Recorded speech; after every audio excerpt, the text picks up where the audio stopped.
Oh, I'm calling the McKinleyville Community Services District Board of Directors meeting to order. It's May 3rd at 6 a.m. or 6 p.m. I mean.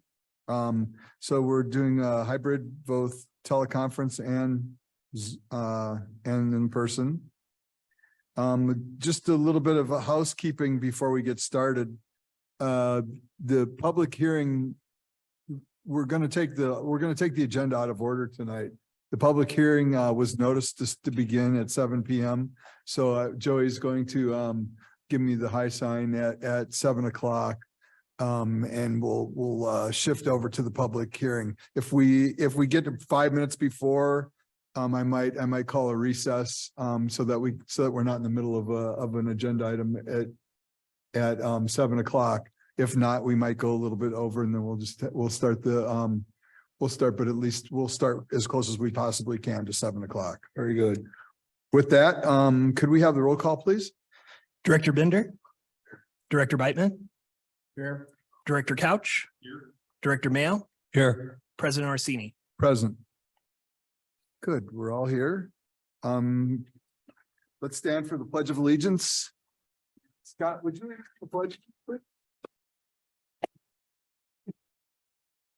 Pledge allegiance to the flag of the United States of America and to the republic for which it stands, one nation under God, indivisible, liberty and justice for all. Thank you. Please be seated.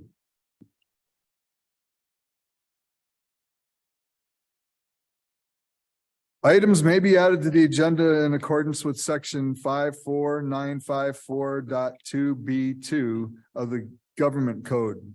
It's the Brown Act. Upon a determination of 2/3 of the vote of the members of the legislative body present at the time of the meeting, or if less than 2/3 of the members are present, a unanimous vote of those members. So at this point in time, do we have any additions to the agenda? We have no additions to the agenda. Thank you very much. Approval of the agenda. At this point in time, I'll accept the motion for approval. Move to accept the agenda. Okay, Second. second. Okay, thank you. Roll call, please. Director Bender, Yes. Director Beitman. Yeah. Director Couch, Yes. Director Mayo, Yes. and President Orsini. Aye. Okay, we're going to skip B, public hearing, and move on to public comment and written communications. Any person may address the board at this time upon subjects not identified on the agenda, but within the jurisdiction of McKinleyville Community Services District. However, any matter that requires action will be referred to staff for a report of action at a subsequent committee or board meeting. As to matters of the agenda, an opportunity will be given to address the board when the matter is considered. Anybody here get a public comment? Sure, come on up. Hey, Chad. Can you turn the mic on? I can't hear you, partner. No, now that I see who it is, maybe I don't want to hear you, but that's okay. That was a joke. There should be a green light. Yeah. Oh, that's the old one, the button up.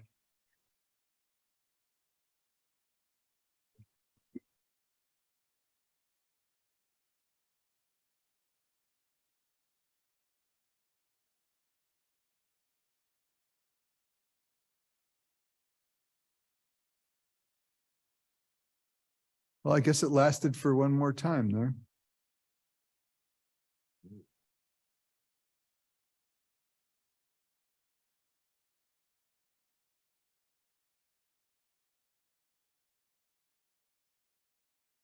Yeah, get in the mic, would you? The mic? Oh, I'm sorry. I apologize. I just can't hear a word No, you're saying. the mic went off. Is this working okay? I can't hear The it. red light's not on anymore. I don't know what's going on. I can't hear it. There you go.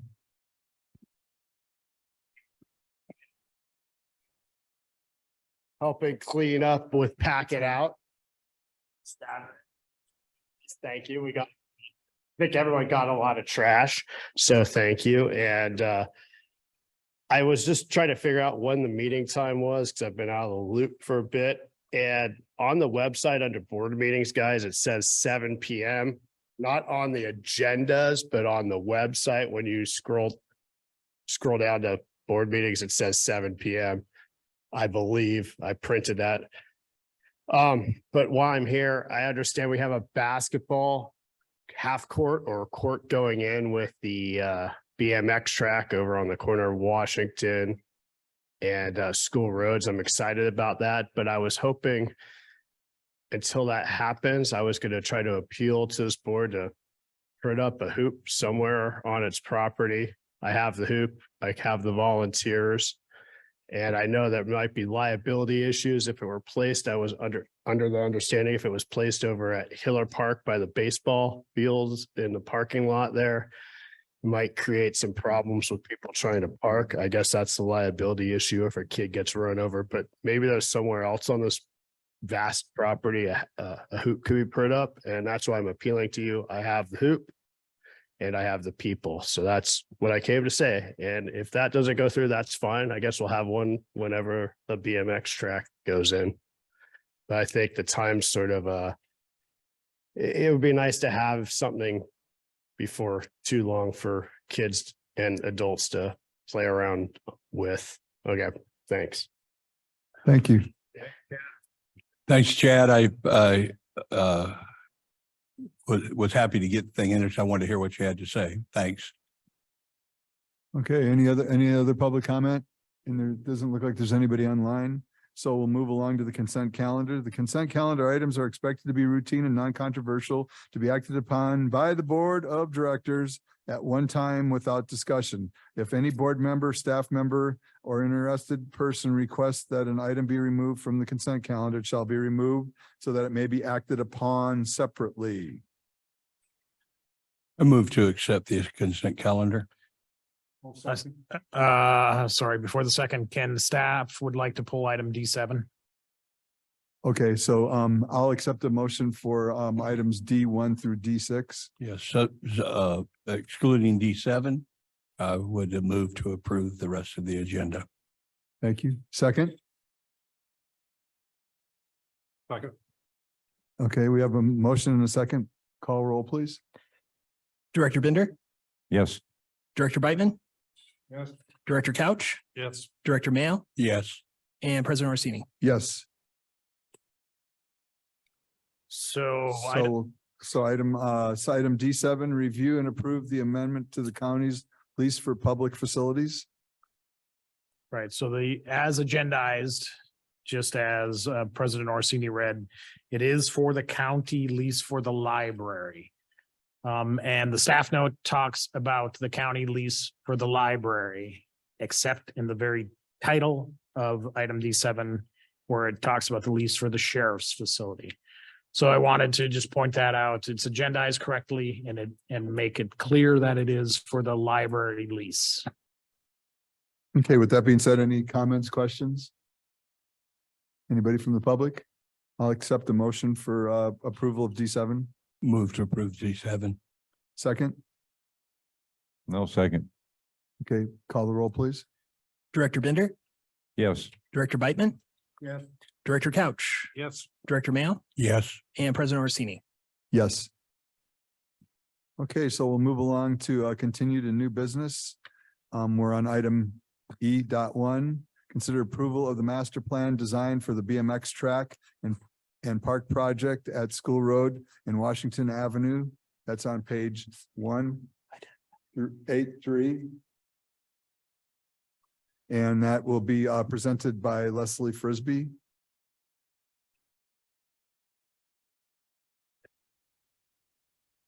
In spring of 2022, MCSD was awarded a $2.3 million grant by the Prop 68 statewide park development program to design and construct a BMX track and park at the undeveloped 3-acre parcel located at School Road and Washington Avenue. In September of 2022, Melton Design Group was awarded the contract for the design of the track and park. And since then, Melton Design Group has been working with Mike McIntyre of Action Sports Design and district staff to develop a master plan design and cost estimates.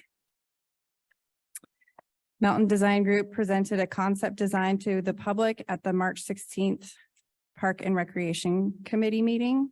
And during that meeting, input was collected from the public on various aspects of the design and elements to be included in the park. Taking into consideration the input from the public, the current estimates for costs, Mountain Design Group has created a master plan design to meet the requirements of the grant program as well as the community. As current cost estimates are significantly higher than the estimates acquired during the grant application process, district staff and the design team have had to make adjustments to the original vision of the park. Originally, staff had envisioned 2 pickleball courts and a full-size basketball court for the park. Given the current cost of materials and labor, as well as having a more detailed understanding of the project site and the development constraints associated with it, district staff have modified the vision to include only 1 pickleball court and reduce the basketball court to a half court. At the March 16th presentation of the draft design, the public urged us to incorporate a full-size basketball court. Mountain Design Group did research the cost necessary to incorporate a full-size court rather than a half-size court and provided it to district staff as a bid alternative. A full-size court would put the project approximately $50,000 over budget, as it would not only require more court materials, but also require extensive grading work in order to make the placement of a full-size court feasible in the space available. For these reasons, a full-size court was not included in the final master plan design. Staff has determined that additional funds will be necessary to cover the cost of public art and a sensory play element for the park. Staff will work to pursue additional grant funding and local nonprofits to support these elements, as well as look to using Quimby funds. So with that being said, we have a presentation coming and staff recommends the board review the information provided, discuss, take public comment, and approve the master plan design. And so with that, I would like to turn it over to Mountain Design Group, who's online. Yes. Patrick, are you there? Yes, I am here. I believe I'm getting a good mic check. Can you hear me? Yes. Yes. Okay, very good. And I'm going to share my screen. Give me a moment. Oh, you guys are going to have the presentation? Yes. Okay, very good. Yeah, this is kind of where we're at today. Some of you have probably seen parts of this presentation. It's going to refamiliarize you with where we're at now. If you haven't seen it before, just follow along. And if you can go to the next slide. Yeah, that's today. So the next slide, please. So this is where we're at with the master plan. This rendering shows the park. It's zoomed in a little bit. We don't show the adjacent residences and the new development to the north, but you can see all the program elements laid out. We have a kind of a numbering system there, and this goes back to the grant. Like Leslie said, we're trying to meet the requirements of the grant, and we had to reduce a few items. Most of the grant writers or administrators are aware of the constraints on municipalities or districts like yourself, how prices have escalated. So I think probably Leslie has been in touch with them, but we've worked closely with Leslie and Pat to make sure we do have the elements in the grant. I won't go through every item here, but the largest part of this is obviously the BMX track. And we worked with Mike McIntyre, he's on the line as well, to present the BMX track area. But we work closely so that the park and the track work together. The facilities that surround the track work in conjunction with the track, the arrival, the parking, and then some elements that are in the park also serve the track, such as restrooms. And there's a little concession area on the end of the restroom. So we've worked closely, our team, pretty much everybody's on the line here. We also have some play areas for tots and the inclusive play element. We have turf areas where we had to reduce the pickleball. So that's kind of a free play area, a sitting area. And if money comes forward, there's still area to build out a second court. The pickleball court is the lower left in blue, and you could build another one adjacent to it just to the east if need be. So I think I want to go A question right through. there. Oh yeah, go ahead. So the second pickleball area will be there available, just nothing on it. Yes, what we did is Okay. we cited them there, and if the opportunity arises, there's still, without redoing the park, there's still a place there, but now it's functional turf space. Yeah, so if we can just quickly go through the slides to show how we got here, we'll come back to this slide at the end for more detailed questions. So here's a good, here are some good looks from a bird's eye view. You get a little different perspective. The adjacent areas of the community are shown. The tree planting is pretty close as far as the quantity, and the track layout. You can see Mike worked closely to make this track fit. It's not the standard length, but we have a very small, tight park, and then we are constrained with the other amenities as well. So I'll let Mike talk about that in more detail, but we have a good functioning track. We've had good input from the local community and riders. Next slide. Yeah, just a little different angle. You can see the berming and the jumps. Next. Just looking from the west toward the park, you can see we have this residence that is adjacent to the park. We set our amenities back a little bit, I think at least 15 feet, and there's a vegetated buffer trying to shut down some of the noise that might come from there if it's during pickleball. It is not lit at night except for security, so it's not an active night court. Next slide. Yeah, and then here's a slide of pickleball from the street. So School Road's kind of busy, and we have a little vegetated buffer. There is a utility corridor there between the court and the sidewalk, but a lower fence just to maintain a little bit of safety, keep the balls in play so people aren't chasing balls that would go into traffic. Just provide that level of security. The colors represent what could happen. It's not necessarily the color that will happen. Yeah, let's roll the next. And just a little bit, looking a little further toward the east, as you enter off the street, there is pedestrian access here. It does meet ADA requirements. Takes you up into the play area. Next slide. And here's a view looking at the play area once you're in the park. So your pickleball's to your back.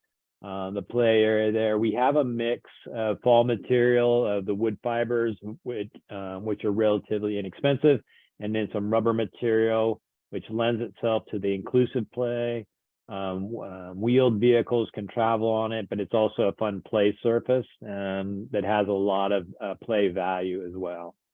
Next slide. Yeah, and so this is where this play surface is not fully designed yet, but this is a representation of what could happen.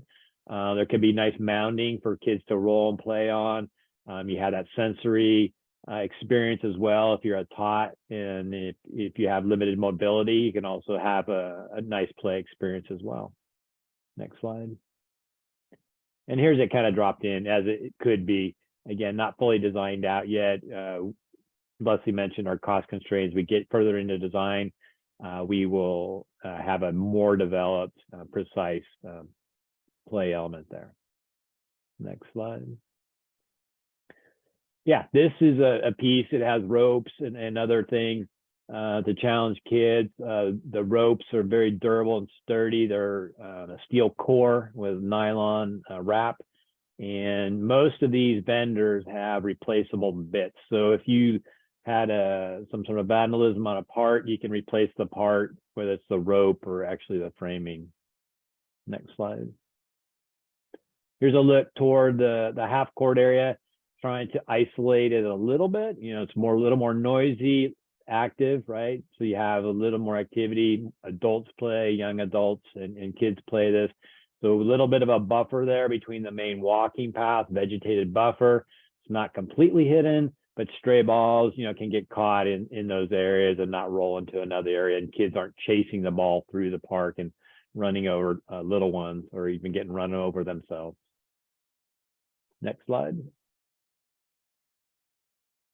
Another shot of the half court. Again, the color is just to kind of get it to lift and show itself in for us.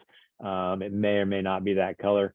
In the background to the right, you see the beginnings of the restroom and the concession center that will serve the BMX track in the background as well. Next slide. I think you kind of know where we are now. We're looking from the east toward the west, looking over the basketball court, over the track, the rest of the park elements. And you can see we're up in the trees. So we're getting nice tree canopy, a mixture of deciduous and evergreen. Next slide. Yeah, pulling out a little further. This current image doesn't show the development to the north as it's built out and will be built out. But there is a property fence that they're putting on, and we have a little buffer from them, a little vegetated buffer as well. The way we're designing the park may not be apparent, but there will be a sidewalk coming down Washington, and it'll allow kids to come through the park safely, not have to go out to that corner. And there's also traffic can flow through the site instead of having to go in and out the same entry. Next slide. Again, another view from the east looking toward the west. Next slide. Here we are down low, and this is, I guess you could call the entry to the BMX area. So there's a little staging area, kind of that tan color, and it's kind of a durable surface that's not dirt, it's not concrete. It might be a gravel layer so that the wheeled vehicles can play in there. It's kind of a staging area too, because there's going to be Mike can get into it. There's going to be queues of kids going through here. We're looking at the finish line directly to the west. We call this BMX Plaza. Next slide. Yeah, I guess here you can see the kids and adults are queuing up to go up the ramp to the start finish line. Next slide. Here are just a few elements that have been suggested. We don't have specific parts yet and manufacturers. We like to vet several against each other, but we do have firm pricing from a couple, and this will go through some design development process, but these do fit on the site. This is that rope climbing with a slide coming off of it. Next slide. Again, this really helps with kids play. They learn to balance. They learn how to use their bodies. And then when another person is playing with them, there's this dynamic motion. They learn what forces act upon their body. And if they jump on it, what it acts upon another body, their friend. And they really learn how to balance, how to move. And these are very durable ropes. Not a trampoline. I've jumped into a pile of ropes like this. It's not that comfortable, but you will not fall through that. There's no danger there. The way that these ropes are knitted together, you won't fall to the ground, but there is fall material below this. Next slide. Yeah, and there's little spinners that kids really love. You can get a couple people on them, and you again test your body. They do have governors on them these days, so you can only reach a max amount of velocity as you go round and round. Next slide. You can see there's quite a few kids can get on this, and there's quite a few color choices as well. You can see this just happens to be purple. Very durable materials, plastics and steels. Next slide. Here's a basket swing that several people can play in. What this is really nice is, an adult can play with a rock or with an infant in a way that's very gentle at their speed, or you can have teens going a little more crazy, and you can fit a few people on them. These are really popular, these swings that accommodate a few different people. Next slide. Yeah, I mean, that tells you the story right there. Next slide. So this is the portion where Leslie was talking about the sensory panels, trying to find alternate funding. This is just an example. I think we show another example, but typically these are moving parts, kaleidoscopes, sound, a lot of vibrant color, things that move. There's also cognitive panels where there can be learning going on, not just the senses. So it's really to engage, and you can custom select what panels you want. So that's a little design that could happen, as well as the colors. Next slide. Here's another type. And where, just like the pickleball that we had to take away, there's usable turf.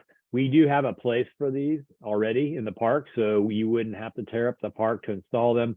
We want to place them where someone in a wheelchair or some sort of vehicle could wheel up to them and experience them, not have to go through bark or something like that to get to them. So there's ease of access along the play area. Next slide.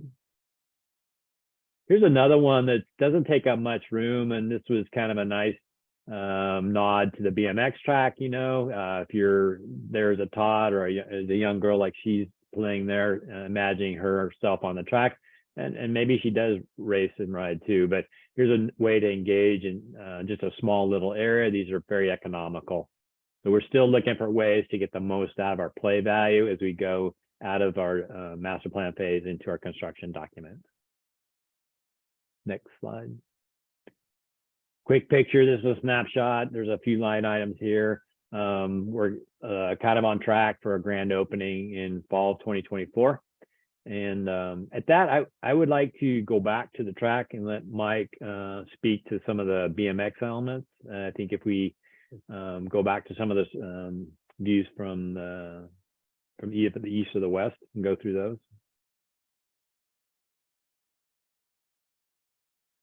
It's over to you, Mike. Thank you. So I guess I can't really point with my pointer, right?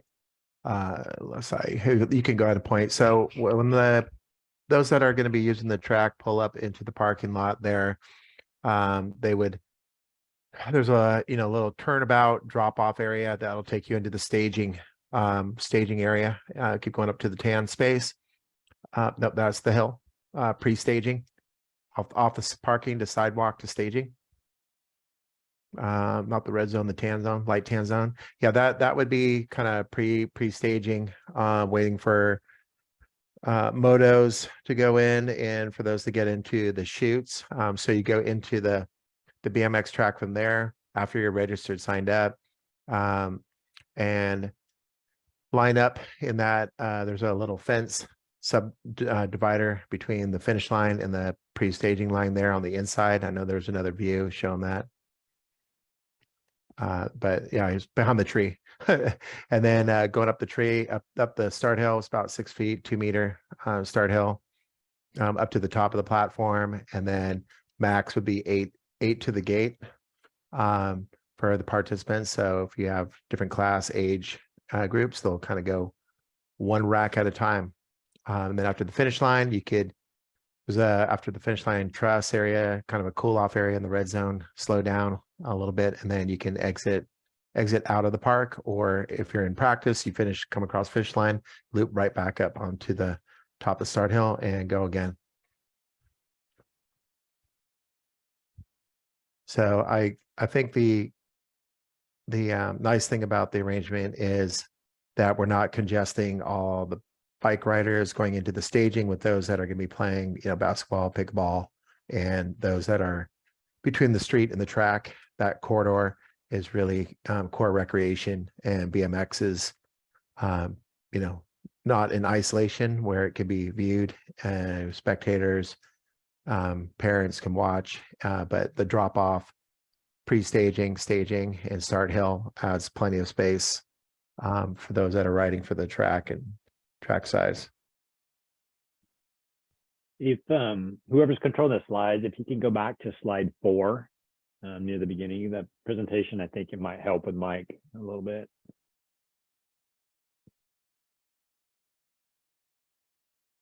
Yeah, there you go. That's a good view. So you can see the number 12 over there on the cars there. That it's kind of a radial parking area there. And when you do unload, it takes the participants into a wide sidewalk area, which you can go towards number 7-6 registration, restrooms.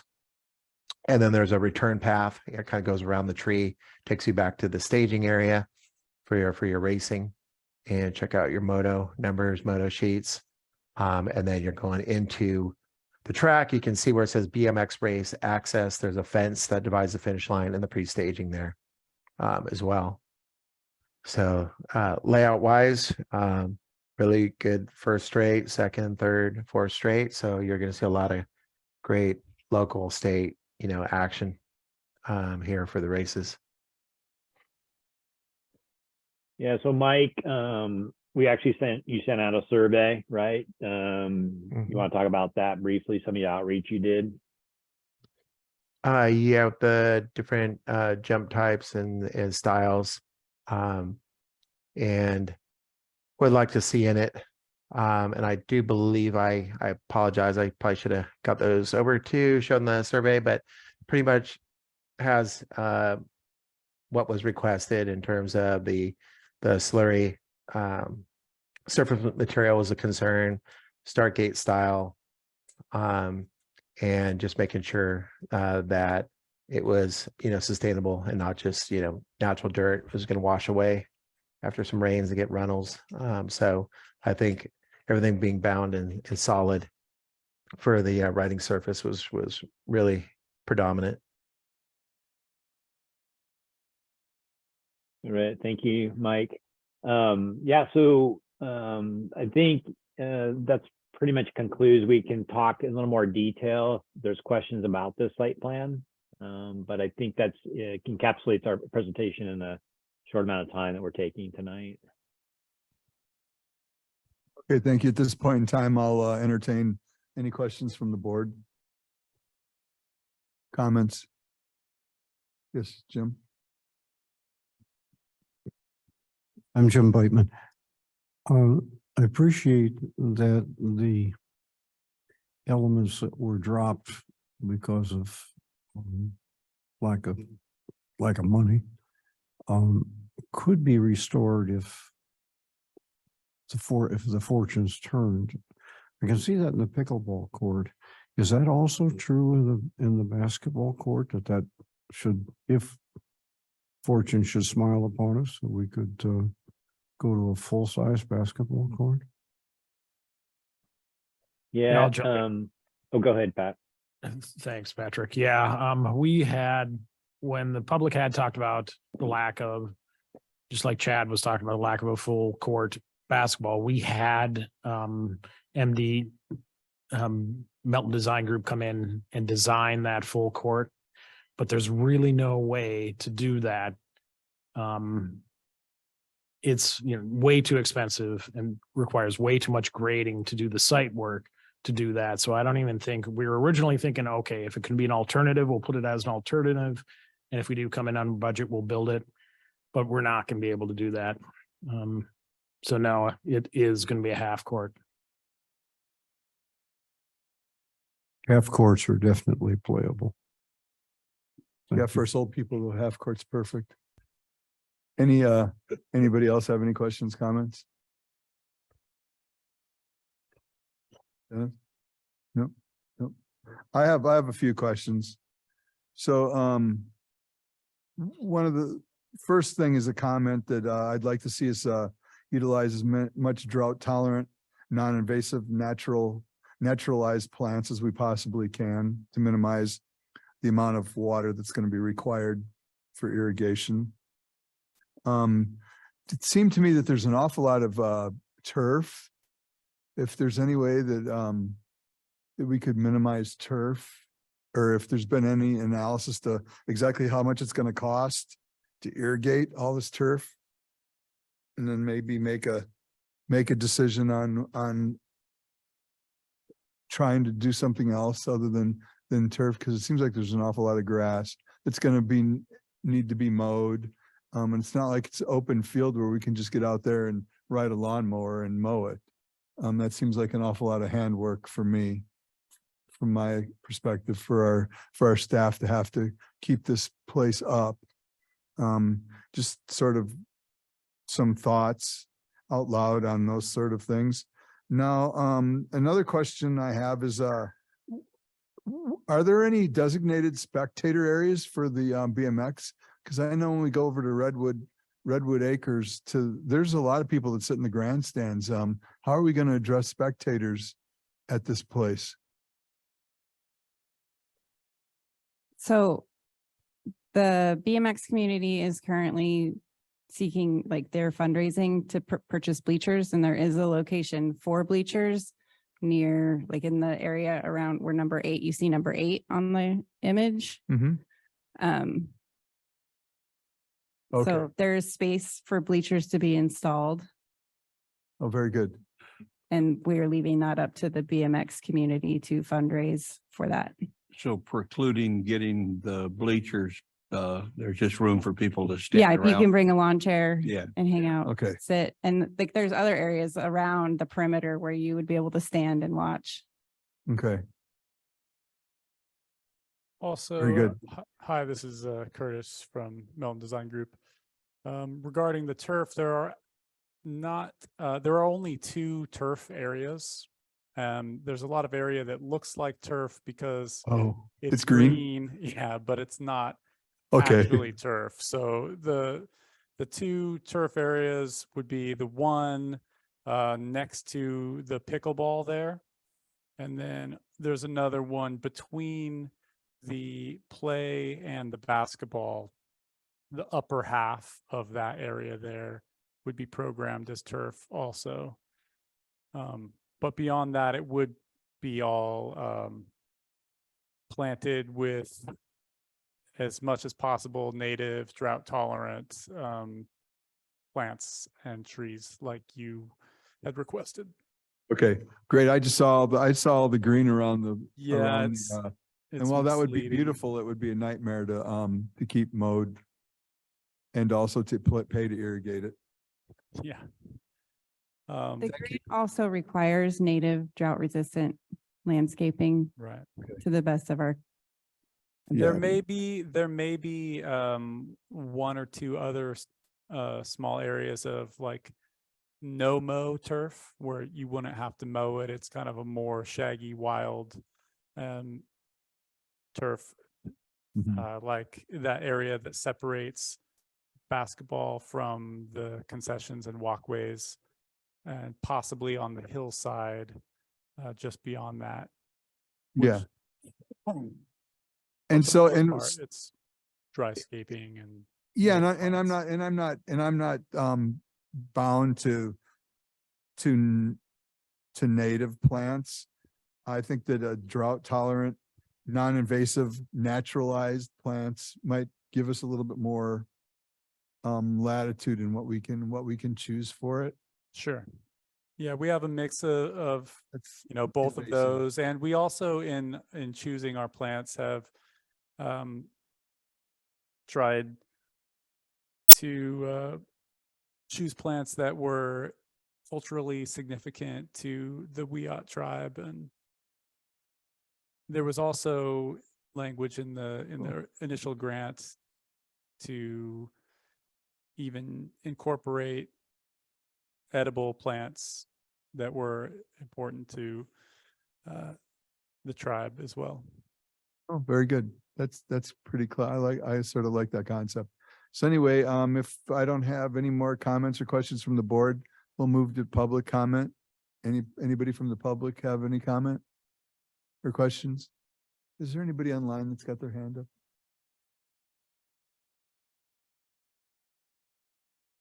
Go ahead. Go ahead, Charlie. Green. Yeah, I was going to wait till we saw. So our BMX group is actually doing a news interview for Chance, our local #1 in the nation BMXer right here from McKinleyville. They're at the track today instead of being here. He is on the US team going to Scotland this year. So it's very exciting for our BMX group to have a local McKinleyville student part of the US team. One of the things that I wanted to share is, yes, the bleachers we are working on, the BMX group and the collective working on the fundraising for the bleachers. The 4-foot fence that goes all the way around it, most of your spectators will be outside that fence. We don't want people inside the track when the race is going on. So it's just something to keep in mind is that pathway around on the outside of the 4-foot fence is where people will be standing with their chairs and things like that, other than in the bleachers while the races are going on and during practices. We're actually very excited about the design and the park going in. So I just wanted to say thank you for all of your support in getting us here. Thank you. Is there anybody online? Nobody has their hand raised. Nobody has their hand raised. Okay. Any other comment, staff? Any other comments from staff or? Okay, so yeah, I just would like to go back to the design team and say, thank you very much for this very thoughtful design. It's I like the layout being very organic and not boxes set up for it. So thank you so much for something that I think that when it's done, we can be very proud of here in McKinleyville. So thanks to the design team. Yeah, And you're very with welcome. that- Happy to do it. Thank you. Oh, you're welcome. So with that, if we are ready, we'll move along to item. No, we need a, Oh, that's right. This is an action item. yes. Okay, I'll entertain a motion.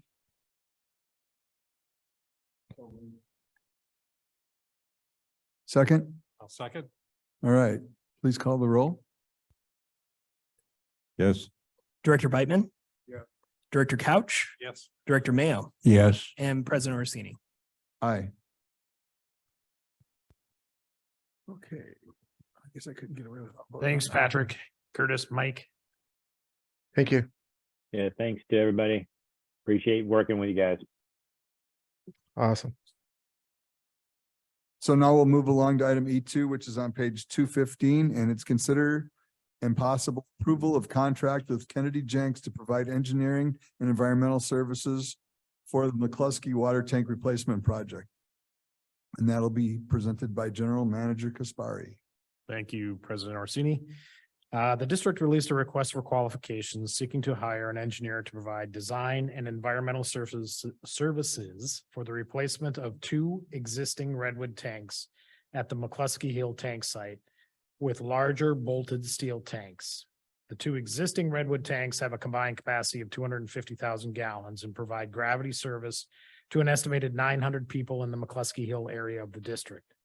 The smaller of the 2 tanks, which is 100,000 gallons, was constructed in 1972, and the larger, the 150,000 gallon tank, was constructed in 1982. Because of their age and the date they were constructed, they are seismically vulnerable and pose a risk of failure during a large earthquake. Damage and or loss of the McCluskey tanks would disrupt water, wastewater, and firefighting services to the approximately 900 people in the tank service area. In addition, about 10 homes near the tanks would be threatened with structural damage should the tank suffer a catastrophic failure. Although not yet developed, the adjacent downhill private property to the south and east of the tank site and the future homes there would also be threatened should the tanks fail. This project is one of several the district is undertaking to increase the seismic resilience of its water and wastewater distribution system. These efforts include the adjacent 4.5 million gallon water tank project that the district is beginning construction on, as well as the replacement of the water main from Humboldt Bay Municipal Water District under the Mad River and the replacement of the 3 sewer mains under Highway 101. The district intends to replace the existing redwood tanks with 2 larger volume bolted steel tanks with a combined volume of 400,000 gallons. Because the tanks are the sole water supply for the pressure zone that they serve, and the tank site is relatively confined, project construction will be phased. 1 tank will be demolished and replaced at a time to maintain uninterrupted water service. The district was awarded funding through a FEMA hazard mitigation grant administered by Cal OES. Grant requirements dictate that the project be divided into 2 phases, each with specific work activities. Phase 1 is currently funded and is limited to project activities to develop preliminary design documents and complete the environmental and cultural resource studies to support the NEPA and CEQA reviews. Funding for phase two, including the final design, final geotech analysis and construction will be awarded when FEMA and Cal OES have reviewed the phase one work and concluded that the CEQA NEPA requirements have been met. The district released an RFQ seeking engineering services for this project on March 8th, 2023. The statement of qualifications were due back at 3:30 PM on April 7th. 2 SOQs were received, one from Kennedy Jenks and one from SHN. A review panel consisting of Operations Director Henry, Parks and Rec Director Frisbee, and General Manager Kaspari reviewed the SOQs. Both SOQs were very well done, and both firms were deemed more than qualified to perform the required engineering work.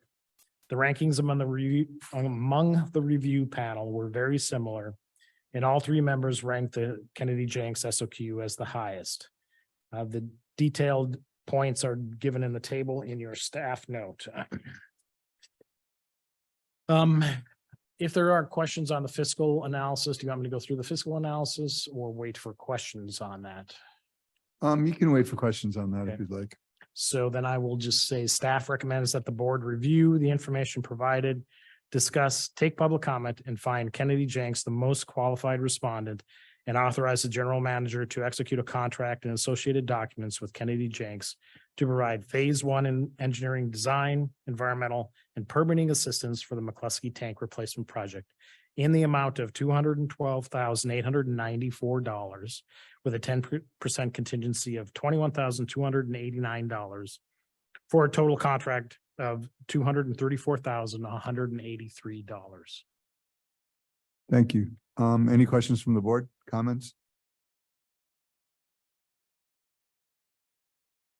Well, I had one about the relocate power, telephone and radio. Just because there's at least 4 radio repeaters up there, so hoping that is addressed well. Yeah, and I think we'll, so currently, so there is a radio repeater for Humboldt Bay has one, Arcata Fire, Arcata Police. Who's the other one? Sorry, yes. Currently, all of them are hung off the tanks, and I think our plan is to put a tower up there and put them off the tanks onto a tower. It's a good idea. Any other questions from the board? I had a couple. If you look on page 222, of course, the footprint of these tanks is going to be bigger because of the size of the tank, because of the volume of the tanks. Do we own that property where the tank's going to be? Or are we going to have to purchase property? Yeah, it's kind of hard to see, but you can see the dashed line, which is the fence line. So we do own all the property where those new tank layouts are shown. Okay. It's within the fence, yeah. Oh, it's within the fence? Yeah. Okay, very good. So that'll be, but that is, there's quite a bit of fill. That's all kind of fill over in that Yeah. area. Yeah. Yep, down off that hill, yes. And so we'll have to build that up and, yep. Very good. That's really all I had. I think that the bolted steel tanks will be much easier to maintain. They'll last longer than the redwood tanks. There might be some value in that redwood. So when it comes time for us to contract whoever's going, the general is going to be for that we might consider that there might be some bargaining with the value in that redwood that's on those tanks. I don't know. I haven't been in one of them tanks in quite a while, so I don't know the quality on the inside of the tanks, but Yeah, we're hoping that, I don't know if we're gonna be able to get somebody to demo it for free and just give them the redwood. yeah, And at no cost for demoing the tank. for yeah. just dismantling them. Yeah, that would be great. Yeah, because there's quite a, What's the dimension? Is it 3 by? I don't know what The tank stock, is it 3 by? I don't know what the dimensions are. Well, that's okay. We can talk about it's that. pretty thick. It has some value. Yeah. Yeah. Oh, yeah, Yeah, it's all yeah, clear. It's all yeah. clear redwood. It's Yeah. got- I'd like to have it. But well, then go up there and start taking them apart. You can have it for free, I We'll guess. chat about it. So anyway, anybody from the public? Oh, we do have Comment from the public?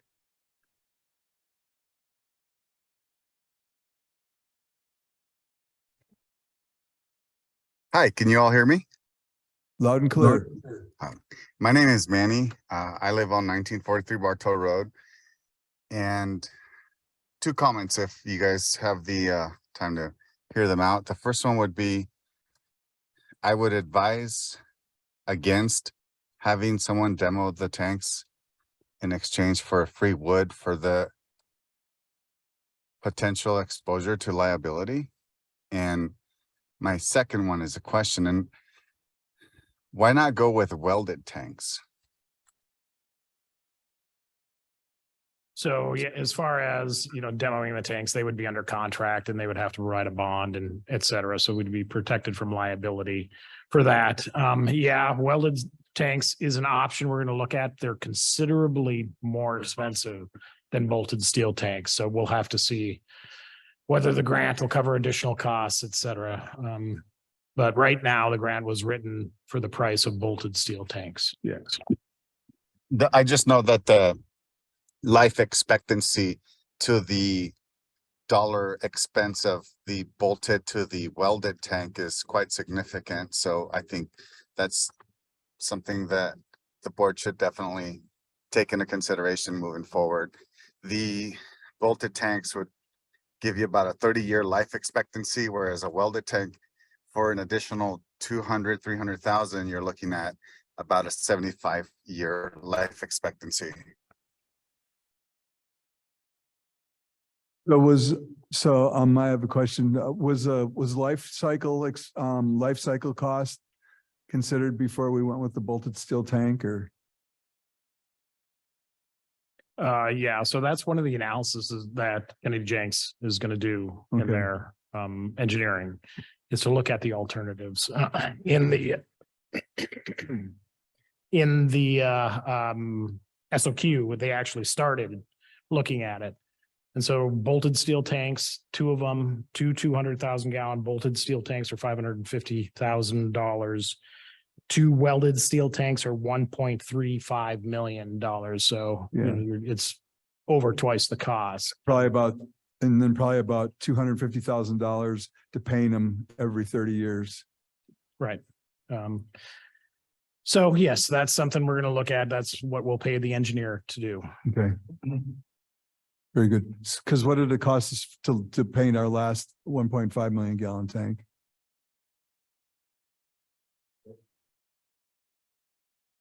Yeah, but we did a lot of work. We had to replace, was that just paint or was that the replacement of the roofs and stuff? Yeah. Yeah. $400,000 to paint the inside and the outside of a million gallon tank. Okay. But yeah, thank you very much for those comments. I think that we will definitely verify with a life cycle analysis what's the most economical for MCSD to deal with. Any other questions, comments? Okay, we're looking for a motion So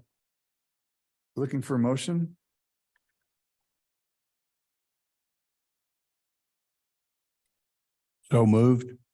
In a second. Second. Is that a motion per staff recommendation? Yes. Okay. Director Bender, Yes. Director Beitman, Yes. Director Couch, Yes. Director Mayo, Yes. President Orsini. Yes. Do we think we can get through the next item in 8 minutes?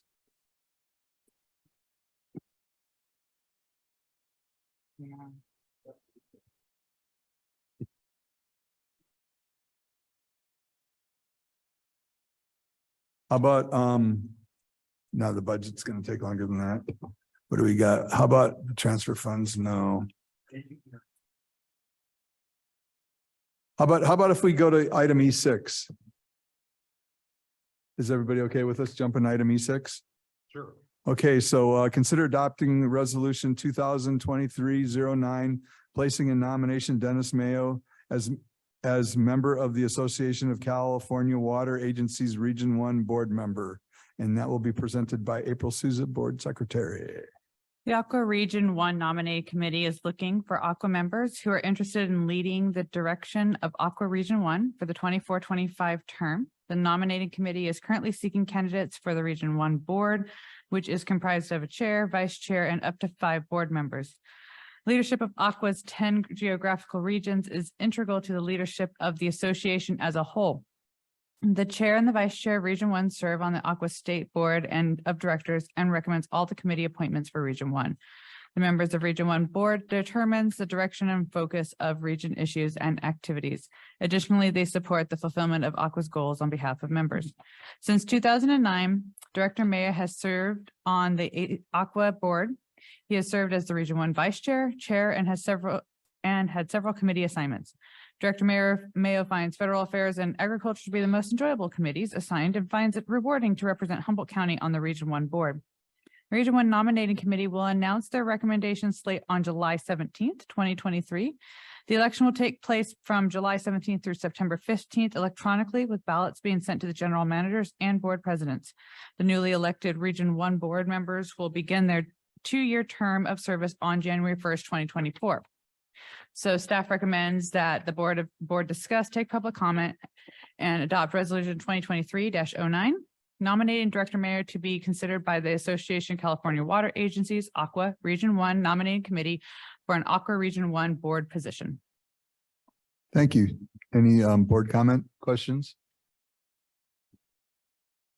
Anybody from the public? Online? Very good. I'll entertain a motion. Oh, did, So okay. this goes for a while, right? I mean, For what? the period of time, 2 years. 2 years? Yeah. So we'll. have a They're chance always been to 2 adjust years. our budgetary item on our next budget to cover, put a little more in for costs. 'Cause Yeah. I know. Well, we're doing that we're gonna do that for everybody and everything. Yeah, oh, I and know, all but of I our just- stuff. I But just- yeah, it has always been a 2-year commitment and term. And this is, you've been on this board for Long a time. long time. Yeah. Any other questions, comments? Audience, public comment? Nope. Okay, so I'll entertain a motion. Hope hearing no motion will. So I'll go ahead and make the motion.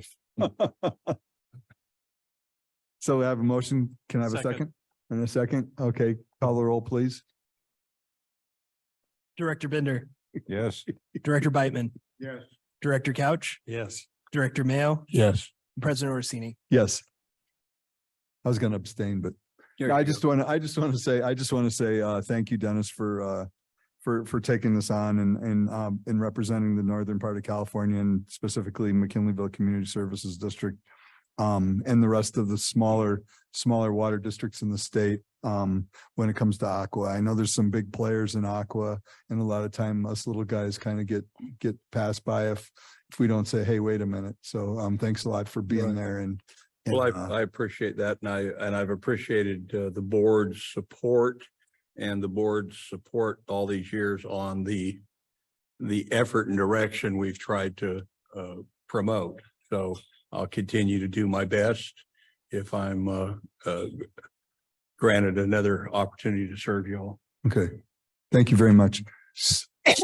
So we've got, I don't want to start another agenda item. We have a minute left. We have 1 minute left. So we'll go ahead and we'll have a 1 minute of silence. And we'll actually, yeah, let's just wait a minute, kill a minute here, and we'll go back to item E3. Oh, no, B1, yeah. B1, sorry.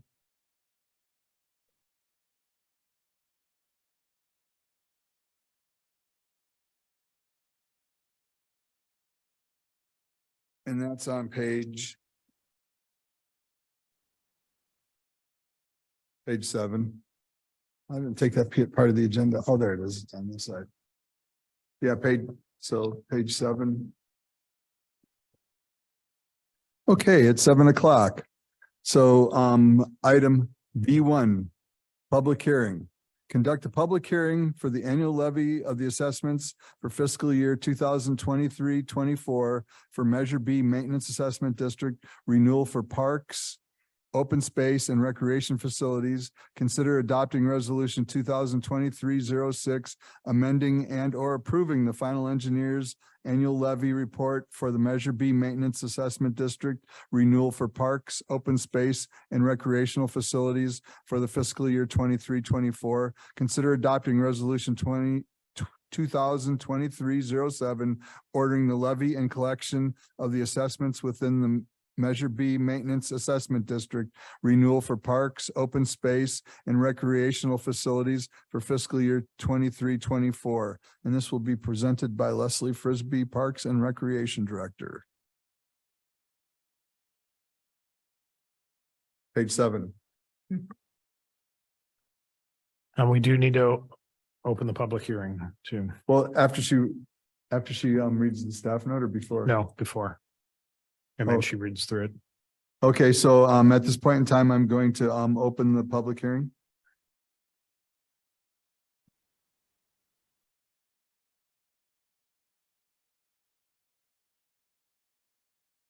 So if the public hearing is open.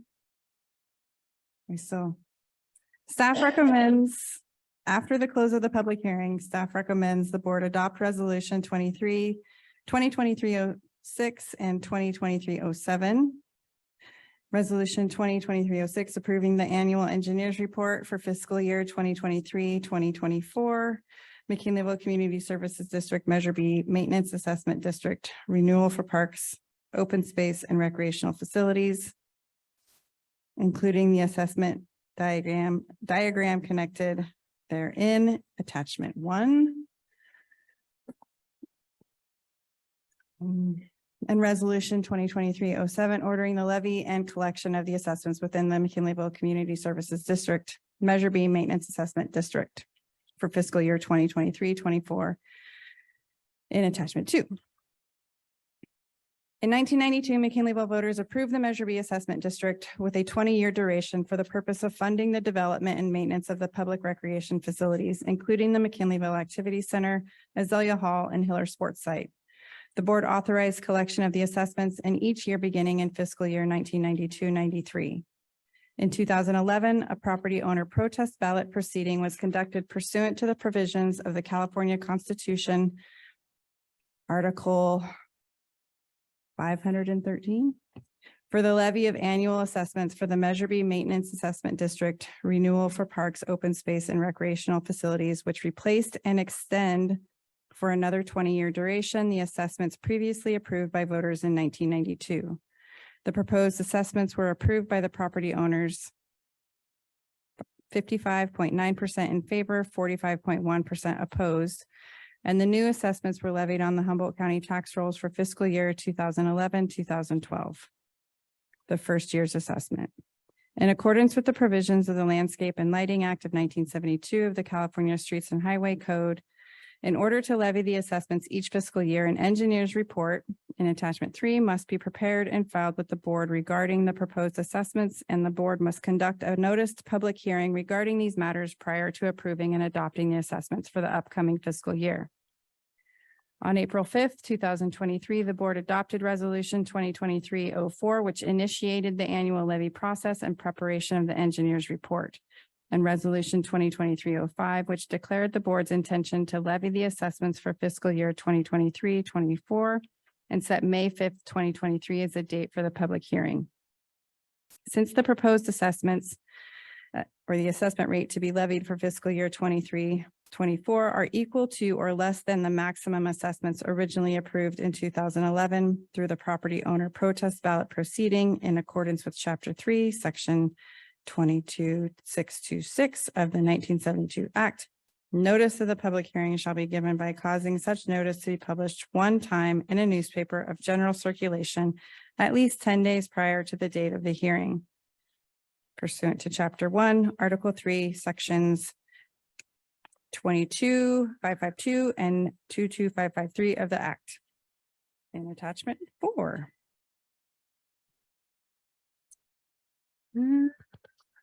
Fiscal analysis The fiscal year 2023-24 draft engineers report anticipates that Measure B collections from the existing 5,735 taxable parcels in the assessment district that benefit from the improvements and based on a proposed assessment rate of $30 per equivalent benefit unit, unchanged from last year. The assessment revenue to be levied and collected on the tax rolls will be approximately $223,219. This assessment revenue represents approximately 8% of the total estimated $2,745,010 budgeted for fiscal year 23-24 to fund the operation and maintenance of MCSC's parks and recreation facilities.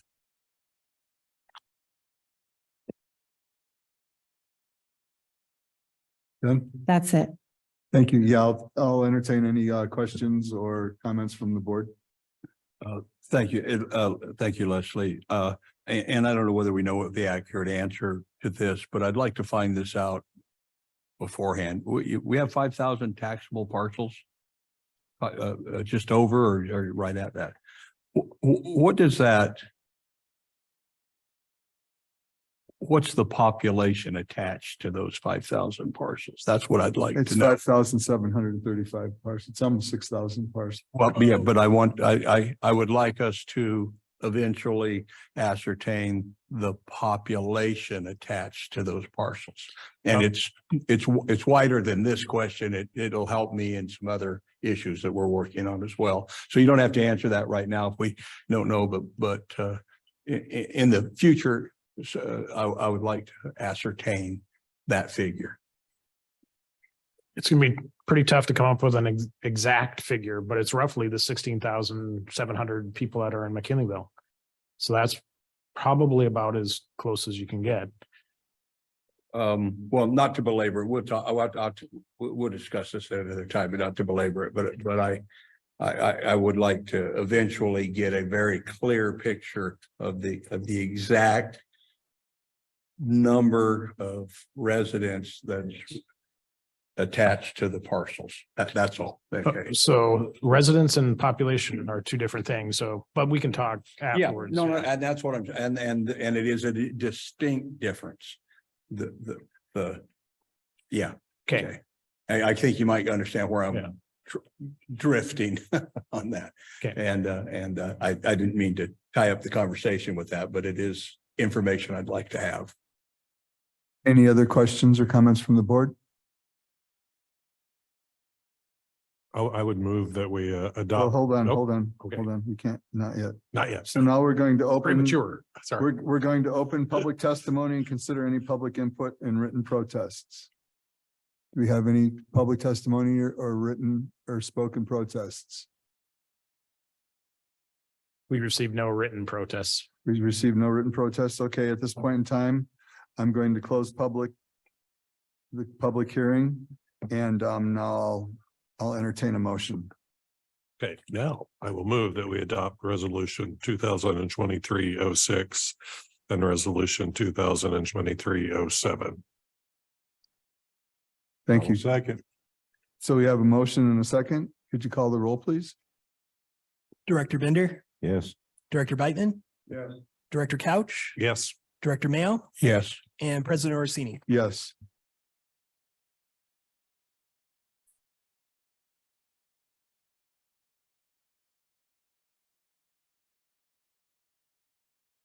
Okay. Now we've got a couple of bucks extra to run the Parks and Rec Department this year.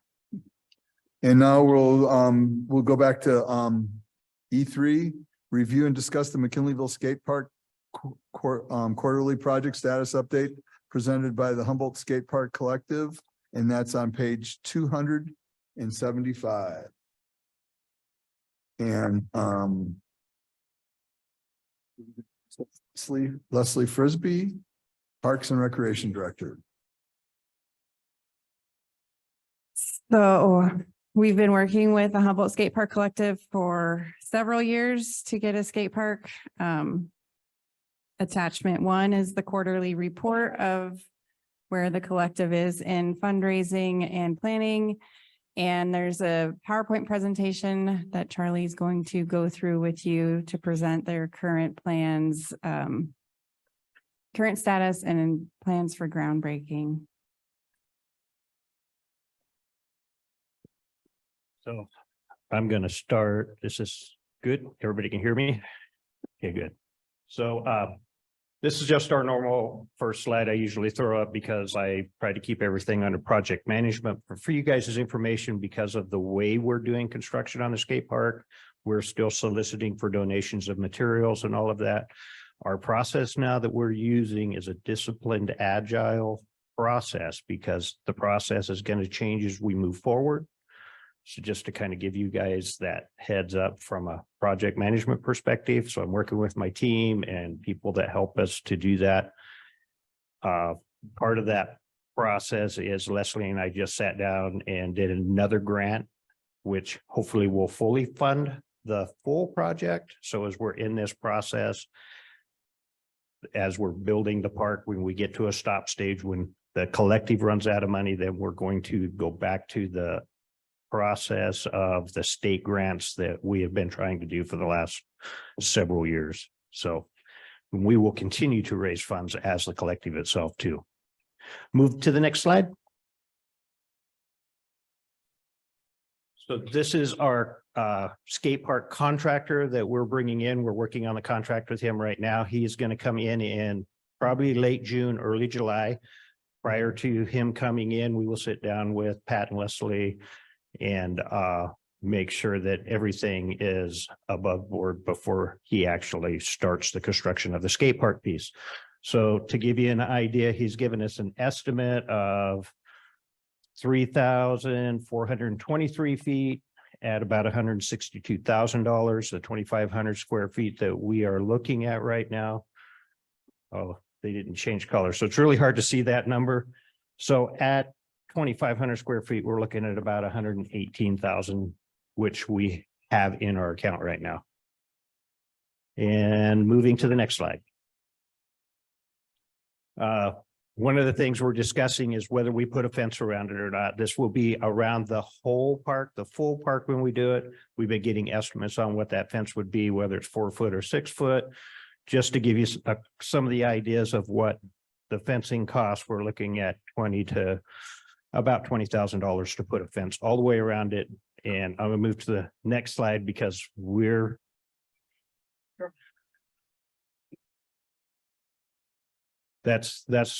my next comment is today. It used to be fencing was traditional around skate parks. Today, most skate parks go in. So if you go to Reading, neither one of their skate parks in Caldwell Park are fenced. They're open to the public, so you can walk through them and stuff. So that is the way we will approach this, but we still want to make sure that we're providing the district all the information. And if fence for some reason end up required, this is more funding that we would have to come up with. And then one more question related to that. Is vandalism a huge issue? I mean, there's pretty indestructible kind of facility, isn't it? So vandalism is actually less actual to happen without a fence than it is with a fence. Okay. This is what they've been experiencing. So. Okay. Moving on. So this is the section. Oh, go back a slide. This is the section of skate park in this lower corner that we're trying to build. This 2,500 square foot originally was designed for the, a separate skate area around the larger skate park that we're going to build. The few things that we are required by the county even to use this small section to have the 185 feet of ADA sidewalk into the restrooms. So we've got a rough estimate on that. We're hoping, because my goal is to break ground at Pony Express with you guys there. I'd like to see you guys with the shovel in hand, throwing dirt over into the skate park area. Whatever it looks like, I'm working on those details, but we want to break ground at Pony Express. We'll probably start first thing. We've got one estimated cost on on the sidewalk, and I'm waiting for another one right now. My team and I will get together and we'll make that decision. We'll present it to everything we do. We're going to present to Pat and Leslie and make sure that we have approval to move forward. Prior to that happening, we will have the county come in and do the initial first, and they will do all the inspections as we do the building based on our permit, our active permit that we have right now. Okay, we can move to the next one. This is the picture you didn't have last time, so you can see the area of the skate park and the sidewalk that we're actually building. So this is the area of the skate park that we're trying to get in before, and the goal is to start this construction, and hopefully by skate camp in the middle of August with MCSD, we're using the skate park for skate camp and not my ramps. Any questions on the map here? Yeah, the placement of the skate park in the wrong spot. Yeah, it'll move south to allow for development of the sheriff's facility there. And it's this is the cover page, and the actual design layout shows where it's actually staked out. So Okay. we'll Yeah. make sure it gets positioned correctly. Okay. Yes, that discussion, yeah, we'll make sure that's right. Okay, we can go to the next slide. So currently in the bank, that number has actually changed because we just received the McKelville area fund donation of $6,000 on the 25th. So that has increased by $6,000. We still have the Headwaters Fund that's available to us. That's a matching fund that as we spend money and get donations, and we send that money that we spend to them, and then they reimbursed us, much like the Coast Central grant that we got for the sidewalk. So that Coast Central grant is specifically for the ADA sidewalk. That's what we wrote the grant for, and they've awarded us the $93,000. Once we get the sidewalk in, we'll get reimbursed for that. So we have the money to pay for it up front. They put the sidewalk in, we get reimbursed the $9,330. So that's currently where we're sitting right now. The Tony Hawk Foundation grant was also one that I had to extend because it came up, would have come up in May of this year. So we've done a 1-year extension on it to 2024, as well as the Headwaters grant was also extended till 2024 of, I believe it's September. So we can move to the next slide. This is what I mean by in-kind donations. The mill yard's already given us one bundle, which is almost all the rebar we need to finish the piece of skate park we're doing. So they've already provided a bundle of rebar, and we're actually soliciting for other in-kind donations like this. Cool. And moving on. Oh, that slide was supposed to go away, but we're good. And I think the quarterly report's next. Is it going to come up? Okay, so the quarterly report's in your packet. Do you have any questions on the quarterly report? Okay, everything's pretty, I'm trying to stay pretty straightforward. One of my goals is as we move forward with this project, I will be working directly with Pat and Leslie, and I will try to come in on a monthly basis and give you guys an update. As you know, so that's our goal, is to kind of keep you guys in the loop, how our finances are going, how the construction is going. Plus, you'll be seeing it happening out here in our park. Some of the key features that we have to really pay attention to is our park's going to be used all summer long. So we have to keep it safe for everybody to work and play around our park here in Bearson Park. That's all I have. Thank you. Any questions from the board? Yes, Director Beitman. Jim Beitman again. I guess I'm a very visually oriented person, and getting this slide, I struggle a bit to see the skate park in relationship to other parts of the park, and it would be helpful to me if we had if I had something that says, okay, this is here, this is here. And Pat, you mentioned it briefly, but Yeah, so at the upper left is the sheriff's facility, and so it's just in this field over south of the sheriff's facility.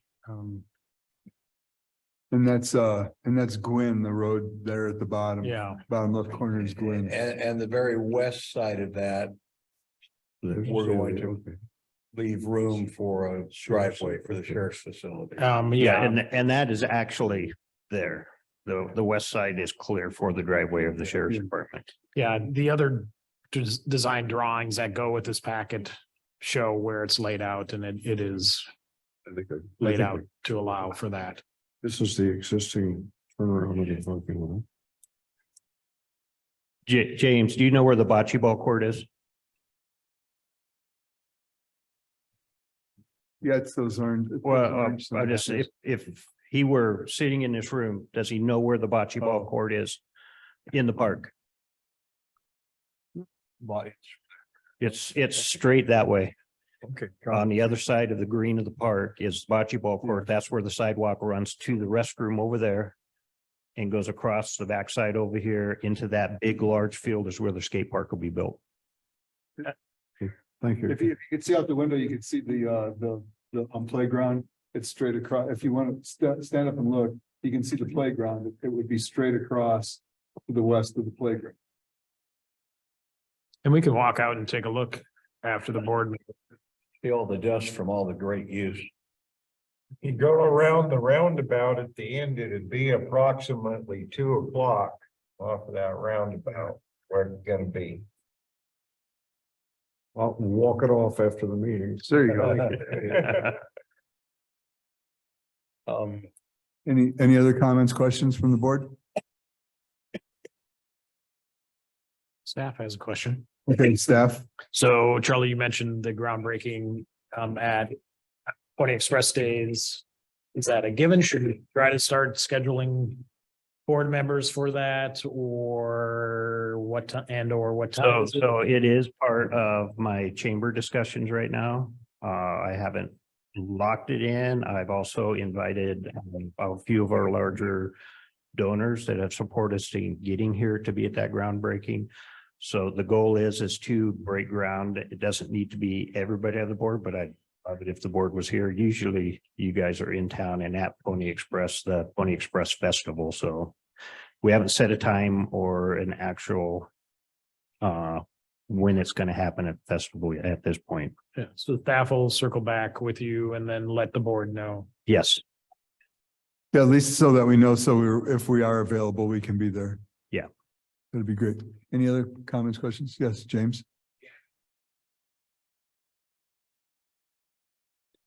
Huvit is actually supposed to provide me with a second one here within the next week.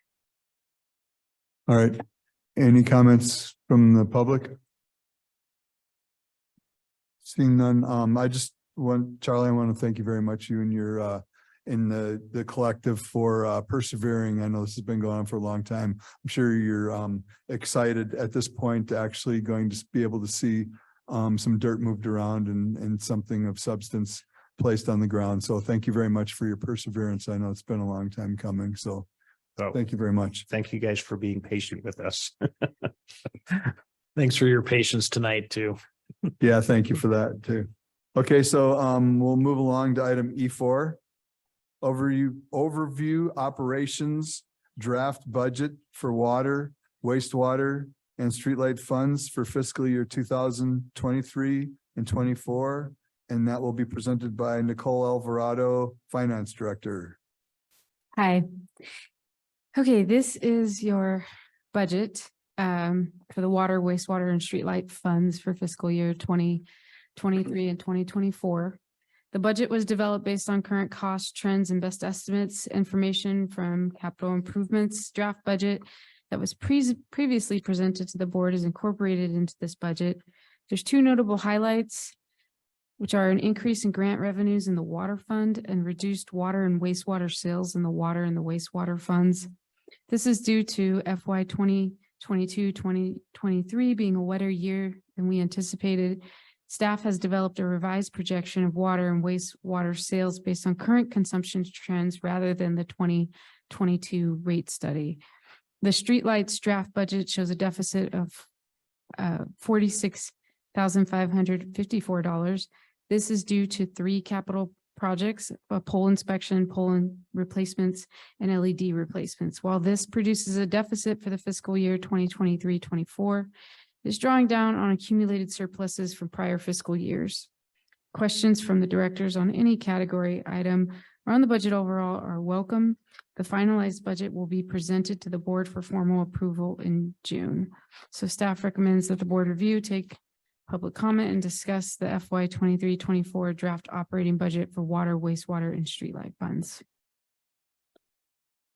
Any questions from the board? Comments? I have a, on the water budget and revenues, we have other revenues. And we have about $7 million. We spent 1.7 last year, or we're planning on spending 1.7 last year. We're going to be spending 7 million. Could you kind of give us a rundown of what those other revenue, or I mean, receiving, could you give us kind of a rundown on what those $7 million might be? Yeah, most of it is the 4.5 million gallon tank Okay. project. So that would be grant funding coming for the. Yeah, so it does come in, it comes in as a revenue, but it is it's reimbursed revenue. So, so we record it as revenue. And so it does look like here, like, you know, it's kind of lumped together with operating revenue, but that is just one-time grant funded revenue. Right, and there'd be something on the other side of the balance sheet, that money going out to it.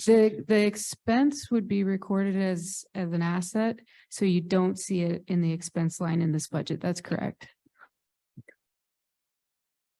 Any comments, questions? That was my question, but I'd like you to repeat that, Nicole, just in a real quick summary. That is grant funding, earmarked for what purpose, please? For capital improvement projects. So the district received a grant for that 4.5 million gallon tank. And so that will go strictly to that capital improvement project. Okay. And those capital improvement in the water system per se? Yes, and Pat may be able to jump in here.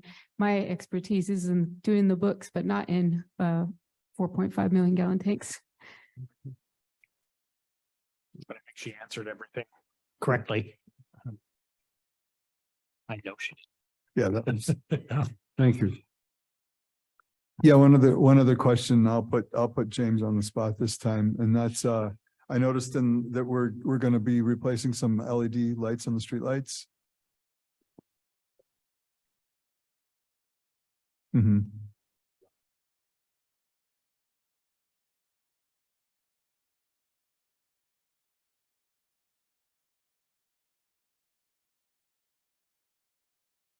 Yeah.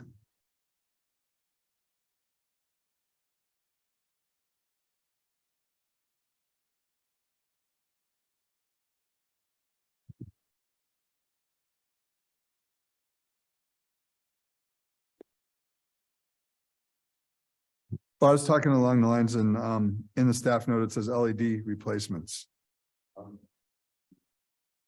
Okay.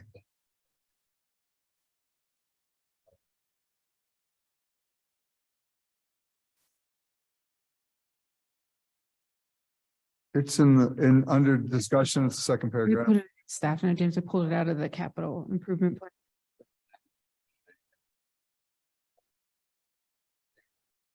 Oh, that's just, okay, that's just there for yeah, not anything substantial. Okay.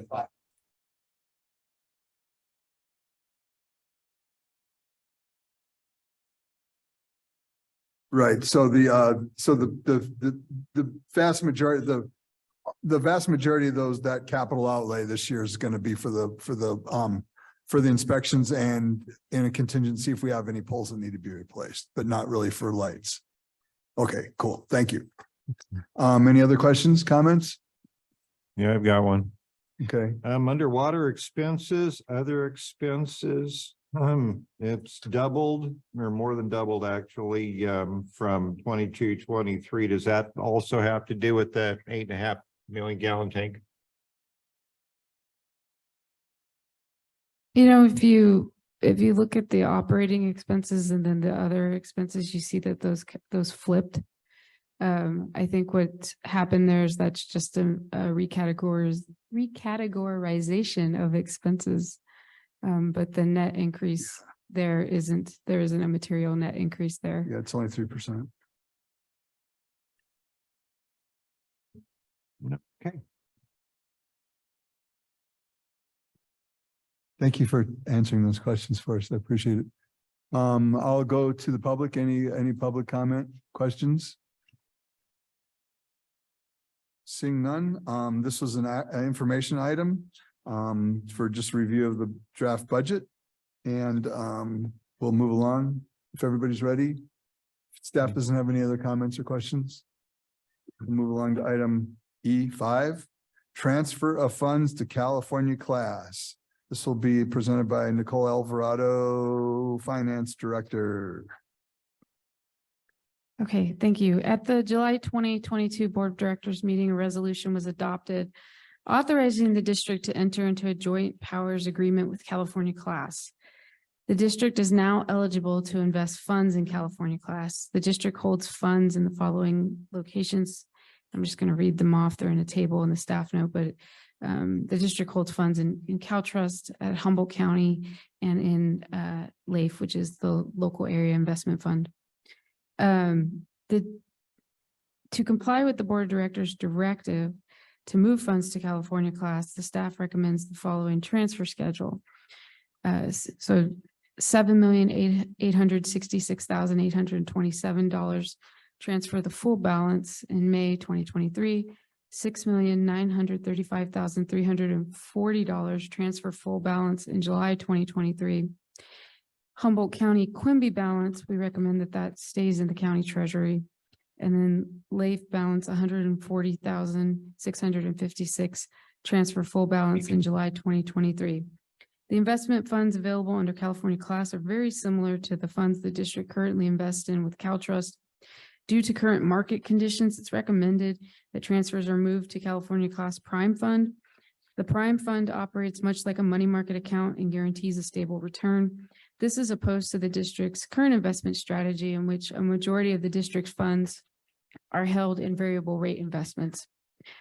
Per the resolution adopted in July, the district is authorized to purchase shares of beneficial interest issued by the California Class with available funds of the district, and to redeem some or all of those shares from time to time as such funds are needed. So staff recommends that the board review the information provided, discuss, and direct staff to initiate the funds transfers as listed in the schedule in the staff note. Thank you. Any questions, comments from the board? So typically there would have been a recommendation from the Audit and Finance Committee on this, but because of Brown Act restrictions and noticing the Audit and Finance Committee were not able to meet. But I can, as an individual board member, recommend that we go with staff's recommendation or endorse staff's recommendation as one of the members of that committee, but not as the full weight of the committee. Any other comments, questions? Yes, Director Beitman. As Greg just said, the committee was unable to meet, and I was largely the cause of that. And due to Brown Act, we could not reschedule it. I have reviewed this. I've listened to the presentations on California Class, and I'm particularly